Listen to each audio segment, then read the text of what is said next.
Kale kino kye kijja ky'omugenzi John Mabirizi.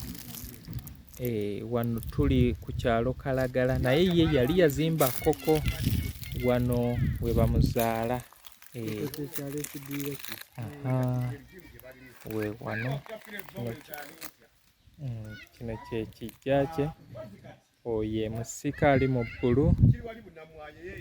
Kati ono emwamisa essaazi mwasa gwentambudde naye obwedda ali ku kamera bw'ati. Kino kye kijja ky'omugenzi John Mabirizi, mukwano gwa omugenzi Prince Joe Paul Kafeero. Plan B Records ye studio yokka ekuwa ekiri ku mulembe. Oyagala ku recordinga luyimba ku Plan B Records. Tu recordinga ennyimba ez'ekika kyonna nga raga, reggae, kadongo kamu, afrobeat, band music n'ebika bya music byonna eby'enjawulo. Kale muntu wange nyongera okukwebaza nze Muzungu David. Olunaku olwaleero ntambuliddeko ku kyalo Kalagala kiri mu disitulikiti y'e Luweero. Okyamiragayaza n'ogenda paka e Busiika olwo n'okwata eridda e Kalagala. Awo we waazaalibwa omugenzi John Mabirizi gw'owulira Prince Joe Paul Kafeero ng'amuyimbako mu luyimba lwa Walumba Ezaaya, era ne Mathias Mulumba Walukaga naye yamuyimbako mu luyimba Bakoowu, ne David Wadimba naye yamuyimbako mu oluyimba lwe olumanyiddwa nga Eneeyisa mu Balabi. Kati kino kye kijja nga kameramaani bw'atulaga. Ono baawandiikako the late John Mabirizi. Wano balaga nti yazaalibwa mu 1969, yafa nga 2/7/1993, yaziikibwa nga 3/7/1993. Emyaka ndowooza gibeeranga mu 32 bukyanga mukadde waffe ono atugendako.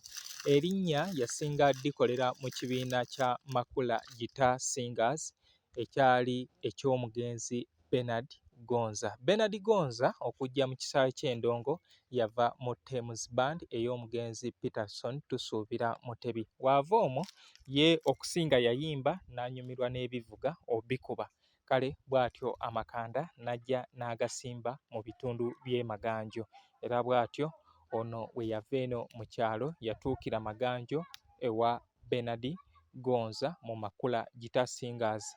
Yasangayo abayimbi nga Musomesa Fred Kaweesi, n'asangayo Basauda Namutebi Lubalala n'abayimbi abalala abeyagira. Then oluvannyuma 1989 Prince Joe Paul Kafeero mu mwezi gwa January yabeegattako, kubanga Prince Joe Paul Kafeero asembayo okukola mu kibiina kya Lukwata Guitar Singers nga lumu January 1988 yabeegattako 89 yasemba okukola mu kibiina kya Lukwata Guitar Singers nga lumu January 1989, naye jjukira yali yabeegattako 1988. Kale bw'atyo oluvannyuma Bernard Gonza nga asuubiza Prince Joe Paul Kafeero nti ngenda akukwatira ennyimba, yakkiriza n'agenda, era bw'atuuka mu Lukwata bw'atuuka mu Makula n'aba nga kye baamusuubiza baakimukolera.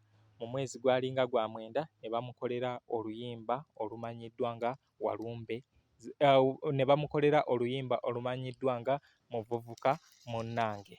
Kale ono ye John Mabirizi gwe njogerako. John Mabirizi ojja mujjukira mu luyimba Ensi Nnyimpi nga ayimba ku Prince Joe Paul Kafeero, amugamba bagende bawawaanyeemu, endowooza kubeera kunywa. John Mabirizi ono gwe njogerako, wa kamera agenda twetooloozaamu. John Mabirizi ono gwe njogerako alina ennyimba nga Twesige Katonda, Ndikwatulidde, Olugendo lw'Essemuto. Twesige Katonda olwo twandibadde tulunoonyaako tuluwulirize mu session gye tubadde ne mutabanyi we atugambye aluyimba, era naffe neŋŋamba nti alina 100 alina 200 tweveemu tukwate oluyimba olwo vidiyo ono omusajja gwe twogerako wa kamera mutulage bulungi ekijja kino John Mabirizi nga w'omulaba, tubeere nga tukola ki nga tuteekawo oluyimba olwa vidiyo abantu nabo basobole okubeera nga bagira bamujjukirira ng'okwo. John Mabirizi owa kamera ogenda kudda bw'oti. John Mabirizi alina ekintu tukwatireko ne wano. John Mabirizi alina ekintu kyajjukirwako ennyo ku kyalo kino Kalagala, nti olumbe nga lumaze omukwata Ekike Hassan Kasule yamukomyawo mu kyalo, era wamukomyawo obulwadde bwalinga obutabula obwongo, era nti ng'obwolumu asibwa.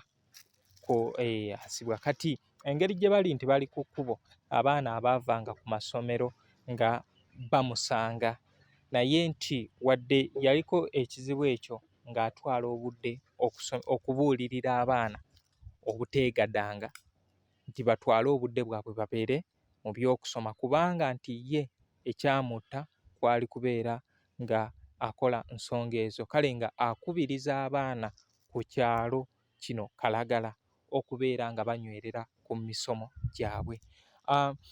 Neebaza omwami Fred Mpanga, oboolyawo kyandintwalidde ebbanga ggwanvu okubeera nga nsobola okutuuka wano, naye emirimu gyange gino gye nkola ku mitimbagano, omwami oyo yansanga mu mwaka gwa 2022 we twatandikira okubeera nga tunyumya, aŋŋamba nze nva ku kyalo kye kimu ne omugenzi John Mabirizi, era yajja n'ankyalirako n'aŋŋamba ffe okubeera nga tutuuka okubeera nga abamu tubeera kino kye tuli, John Mabirizi yakola kinene nnyo okubeera nga ku kyalo atubuulirira butya bwe tulina okwekuuma. Twali bwana buto, naye nga buli mwana ayitawo amugamba nti olina okuba nga weewala ebintu ebyo. John Mabirizi yaleka entambi ziringa 3, entambi ziriwo nga 3 ebyaliwo edda n'ensi nnyimpi.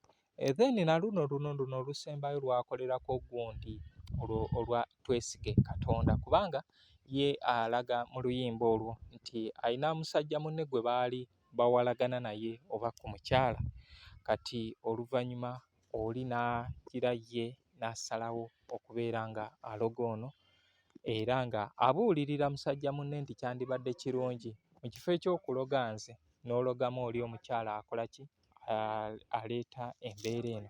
Kale bwe nti kino ekijja kinene, ono owa kamera agenda tulagako eno, ndowooza neebaza nti famire bali organized. Olaba ekijja kino kiyonjo, bakirabirira, bafaayo obutafaananako na bitundu birala gye tulaga, balaga nti bafaayo ku bantu baabwe. Kale bwe tuti bwe tulabise olunaku olwaleero nga mbalaga John Mabirizi gwe tuzze twogerako, y'ono omugenzi John Mabirizi. We yafiira yali akoze enteekateeka ez'okubeera nga yeegatta ku kibiina kya Prince Joe Paul Kafeero ekyakulabako Gita Singers, naye teyasobola, oluvannyuma nti olumbe ye lwali lumaze okumugonza, bw'atyo teyasobola kubeera nga abeegattako, obulamu n'abuvaamu ku myaka gibeera 24, mbadde mbagamba nga 25, naye okusinziira wano balaga yazaalibwa 69, kati waaba yafa 93 gibeera emyaka 24, yafa mwana muto ddala, musajja muto. Muzeeyi Magala yaŋŋambye gy'emyaka okuva ku lunaku ennaku okuva ku lusooka okutuuka ku nnaku 8 nga tannavaako kirira. Kati waweza ennaku 8 n'atondoka ekirira, oyo afuuka mwana okutuuka ku myaka 18. Kati waweza emyaka 18 n'okweyongerayo aba afuuse, osobola omuyita omulenzi naye ng'aba asajjakudde, gwe bayita omulenzi omuto, y'oyo myaka 18 okweyongera. So kati y'ono mukadde waffe omugenzi John Mabirizi, bw'atyo bwe yatugenderako ku myaka gibeera 24 okusinziira wano mbadde mbagamba 68 kubanga mu kusooka gwe nali njogeddeko naye yali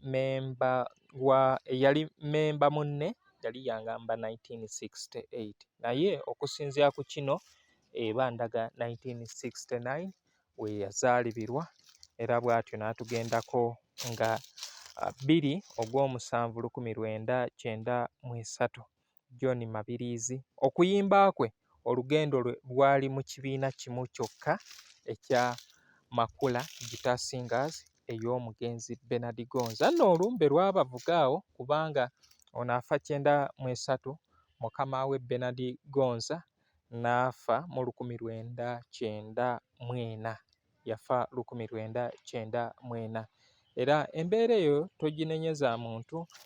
Baganda baffe nga omusomesa Kaweesi era naye yagendera kumpi mu myaka gye gimu Makula nebanga kyenkana aba yasigalawo tulina Sauda Namutebi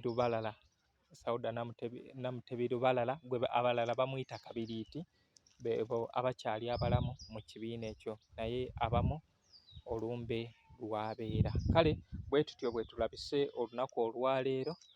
Ngenda batteeka mu ka session kali okubalagako bakadde ba John Mabirizi. Ngenda balagako taata Elias Male ne jjajja Sebulime azaala Elias Male. Bwe tutyo bwe tunaamaliriza tuggale chapter y'olwaleero ate okutuusa we tulisisinkana ewalala naye omukulu owa kamera yajja okuŋŋamba ssebo tuzzaako ani?